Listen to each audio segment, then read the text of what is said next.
I found that nothing in life is worthwhile unless you take risks. Nothing.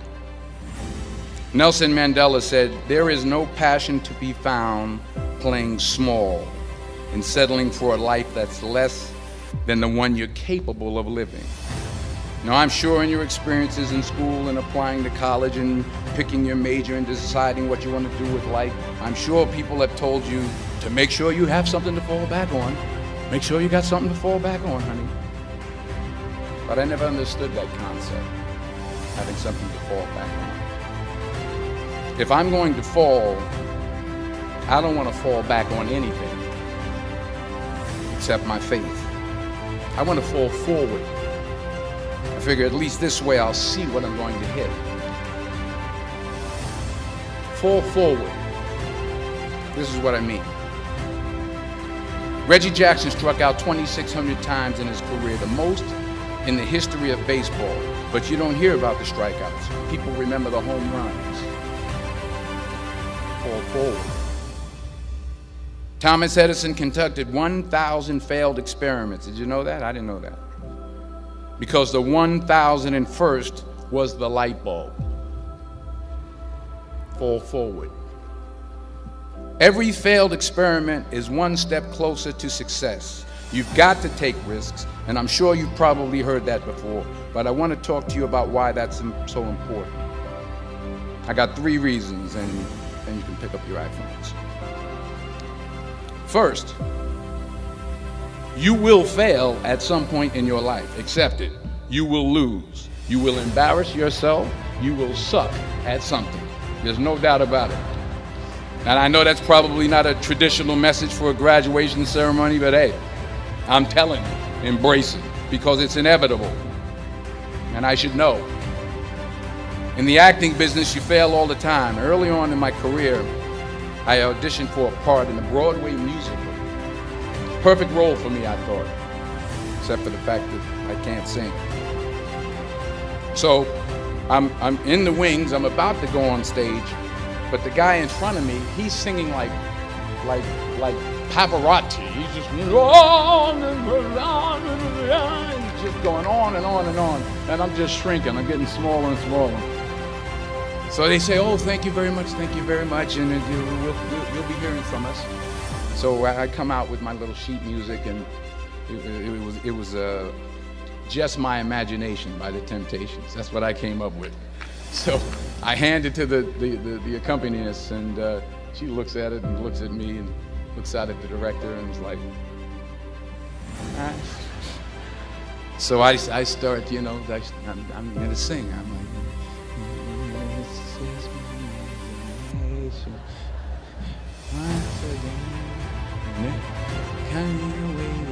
and I'm not saying anything, so I'm thinking I'm getting better. So I start getting into it. But the next part of the audition, he called me back. The next part of the audition is the acting part of the audition. So I'm like, hey, okay, maybe I can't sing, but I know I can act. So they pair me with this guy, and again, I didn't know about musical theater.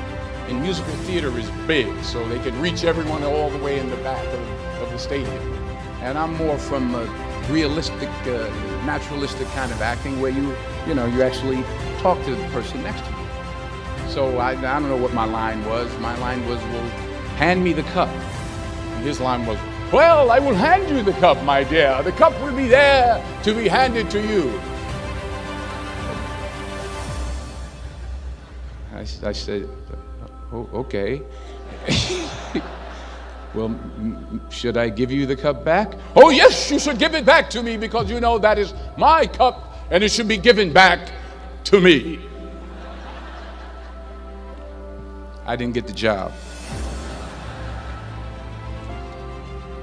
But here's the thing. I didn't quit. I didn't fall back. I walked out of there to prepare for the next audition, and the next audition, and the next audition.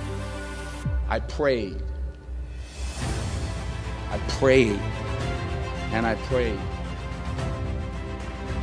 But I continued to fail, and fail, and fail. But it didn't matter, because you know what? There's an old saying, You hang around the barbershop long enough, sooner or later you're going to get a haircut. So you will catch a break, and I did catch a break. Last year, I did a play called Fences on Broadway. So someone talked about it. Won the Tony Award. And I didn't have to sing, by the way. But here's the kicker. It was at the Court Theater.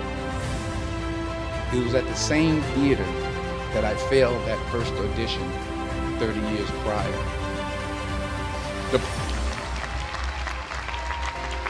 The point is, and I'll pick up the pace, the point is every graduate here today has the training and the talent to succeed. But do you have the guts to fail? Here's my second point about failure. If you don't fail, you're not even trying. I'll say it again. If you don't fail, you're not even trying. My wife told me this great expression. To get something you never had, you have to do something you never did. Les Brown's a motivational speaker. He made an analogy about this. He says, imagine you're on your deathbed, and standing around your deathbed are the ghosts representing your unfulfilled potential. The ghost of the ideas you never acted on. The ghost of the talents you didn't use.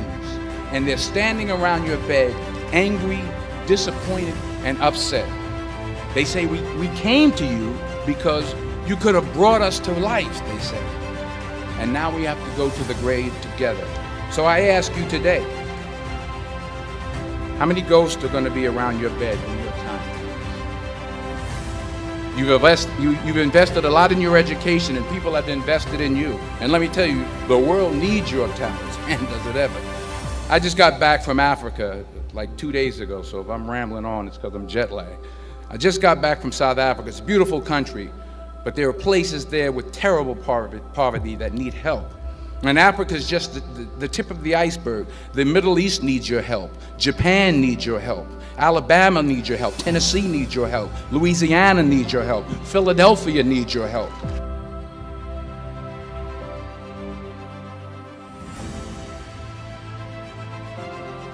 The world needs a lot, and we need it from you. We really do. We need it from you young people. I mean, I'm not speaking for the rest of us up here, but I know I'm getting a little grayer. We need it from you, the young people, because remember this.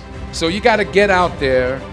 You got to give it everything you got, whether it's your time, your talent, your prayers, or your treasures. Because remember this. You will never see a U-Haul behind a hearse.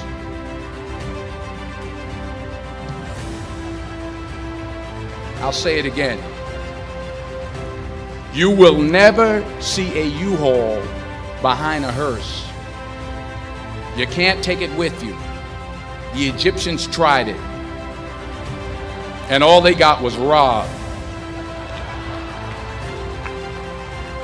So the question is, what are you going to do with what you have? I'm not talking about how much you have.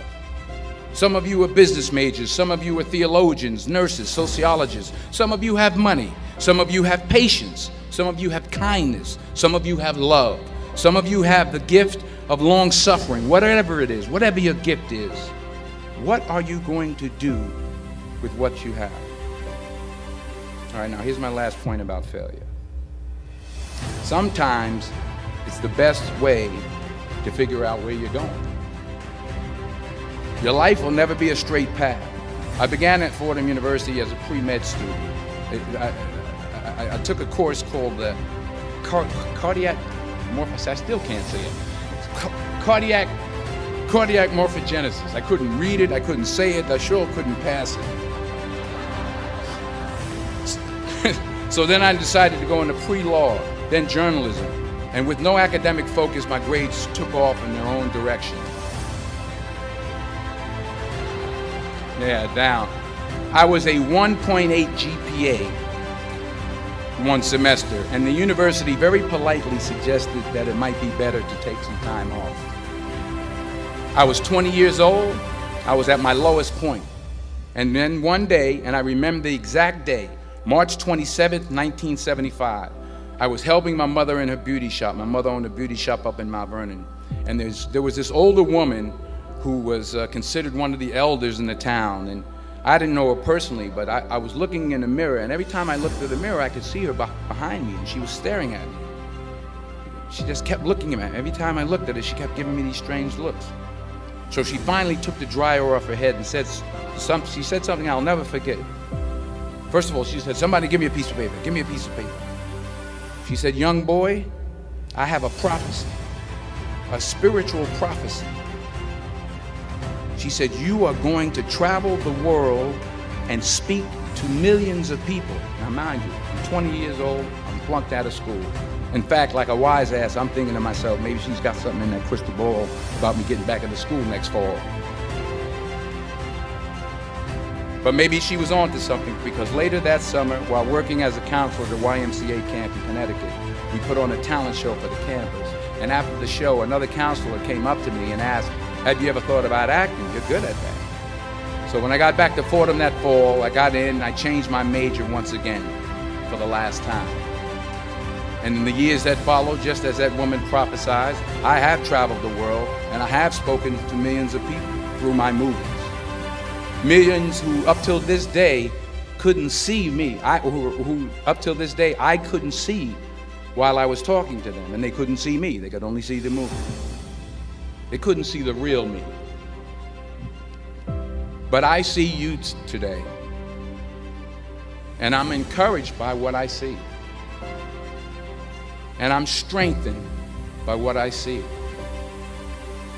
And I love what I see.